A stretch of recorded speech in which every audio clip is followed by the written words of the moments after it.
रश्मि की उम्र यही कोई 20-22 साल की होगी। 2 साल पहले बस दुर्घटना में उसके माता पिता का देहांत हो चुका था। उसका इस दुनिया में अपना कहने वाला कोई भी नहीं था। रश्मि को पढ़ने का बहुत शौक था।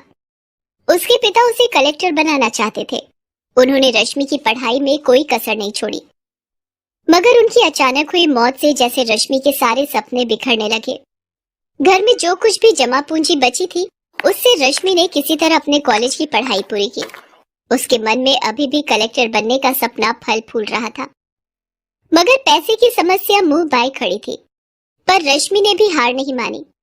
अपनी कलेक्टर की पढ़ाई जारी रखने के लिए उसने एक घर में खाना बनाने और बर्तन मांजने की नौकरी कर ली।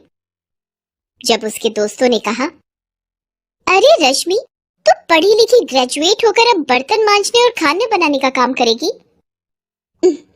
कोई भी काम छोटा या बड़ा नहीं होता, और फिर ये काम मैं अपना जीवन गुजारने के लिए नहीं, बल्कि अपने सपने को पूरा करने के लिए कर रही हूँ। फिर रश्मि ने काम शुरू कर दिया।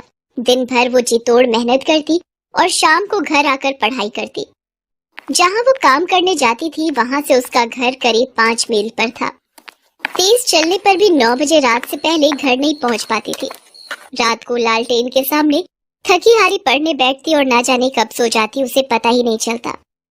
उस पर इतना जी तोड़ काम करने के बाद भी उसकी कमाई इतनी नहीं हो पाती थी कि वो तैयारी के लिए सारी किताबें खरीद पाती। कोचिंग करना तो दूर की बात थी। फिर भी रश्मि हिम्मत नहीं हार रही थी। जिस घर में रश्मि काम करती थी, उस घर का बेटा अमित भी यूपीएससी की तैयारी करता था। एक दिन काम करते हुए रश्मि ने अपनी मालकिन से पूछा, माँ जी, क्या अमित भैया भी यूपीएससी की तैयारी कर रहे हैं? हाँ, पर तुझे उससे क्या? तू अपना काम कर। बड़ी आई इंक्वायरी करने वाली की कौन क्या पढ़ रहा है। मालकिन की बातें सुन रश्मि ने जल्दी जल्दी अपना काम निपटाया और घर जाने को तैयार हुई। तब मालकिन ने कहा, कल जरा जल्दी आना, कुछ मेहमान आने वाले हैं घर पर, उनका खाना बनाना है। तेरे जो एक्स्ट्रा पैसे लगेंगे मैं दे दूंगी। माँ जी, मुझे पैसे नहीं चाहिए। अगर अमित भैया की पुरानी यूपीएससी की किताबें मुझे मिल जाए तो बड़ी मेहरबानी होगी। तभी अमित वहां आ जाता है। रश्मि की आखिरी बात उसके कानों में पड़ जाती है। वो उसका मजाक उड़ाते हुए कहता है, अच्छा, तो तू कलेक्टर बनेगी है? अरे औकात में रह अपनी। तुझे पता भी है कि यूपीएससी क्या चीज है? अच्छे अच्छों को नानी याद आ जाती, नानी। तेरे जैसे लोग कलेक्टर बनने लगे तो हो गया देश का उद्धार। अमित की बात पर उसकी माँ भी जोर से हंस पड़ी। रश्मि दुखी मन से वहां से निकल पड़ी। इस बात ने उसे थोड़ा दुखी तो किया, मगर उसके हौसले को तोड़ नहीं पाई। चाहे कितना भी मजाक उड़ा ले मेरा, मैं तो अपने सपने को पूरा करके ही दम लूंगी। आज से मैं 10-10 घंटे पढ़ूंगी। अब चैन से उसी दिन सोऊंगी जब मेरा सपना पूरा हो जाए, और अगर मैं इस सपने को पूरा करने के लिए मर भी गई तो वही सही। रश्मि ने ठान तो लिया, मगर किताबों की समस्या अभी भी हल नहीं हुई थी। अगले दिन वो फिर काम पर गई। वहां उसने सारे मेहमानों का खाना बनाया और जब सब मेहमान खा पी कर चले गए, तब वो मालकिन के पास गई और बोली, माँ जी, सारा काम हो गया। आपने कहा था कि आप कुछ एक्स्ट्रा पैसे देंगी। अगर कुछ पैसे मिल जाए तो मैं उनसे किताब खरीद लूंगी।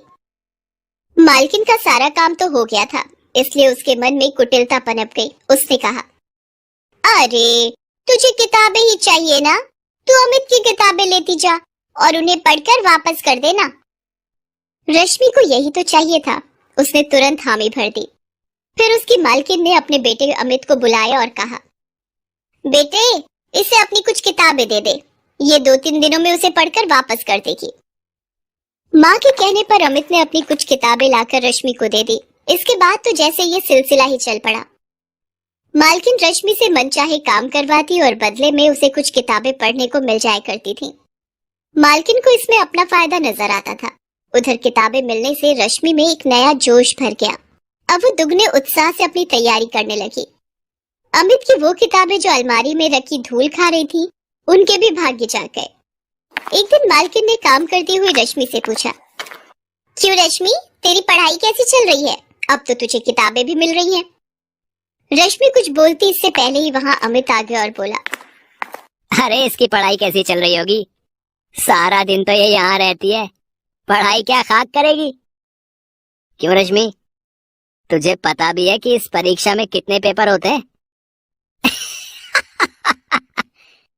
हाँ भैया, मुझे पता है कि इसमें कितने पेपर होते हैं। मेरी तैयारी दोनों पेपरों के लिए पूरी है। अच्छा, तुम मेरे एक सवाल का जवाब दो कि खजुराहो के मंदिर का निर्माण किसके शासनकाल में हुआ था? अमित की हवा निकल गई। उसे इस सवाल का जवाब नहीं पता था।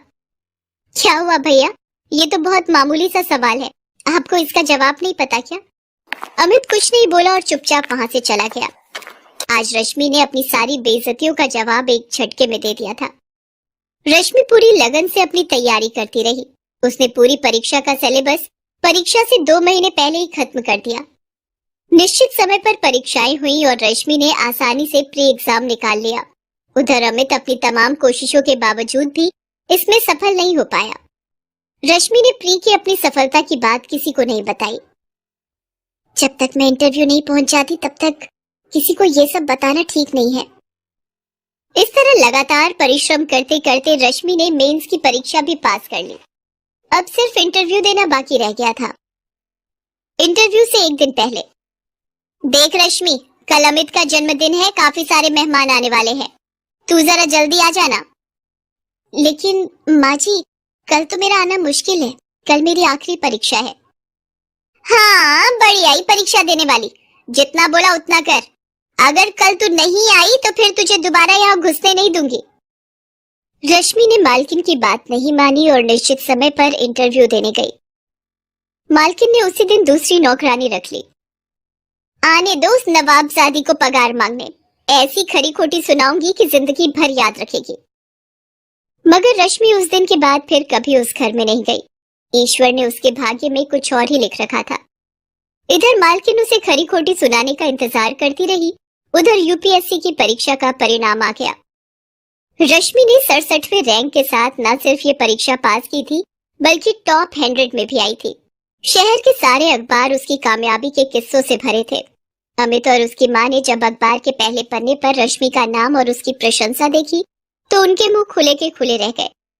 कल तक उनके घर में काम करने वाली ने आज अपनी मेहनत के दम पर वो मुकाम हासिल किया था कि अमित और उसकी माँ जैसे लोग उसके आसपास भी नहीं फटक सकते थे। उधर रश्मि आज बहुत खुश थी।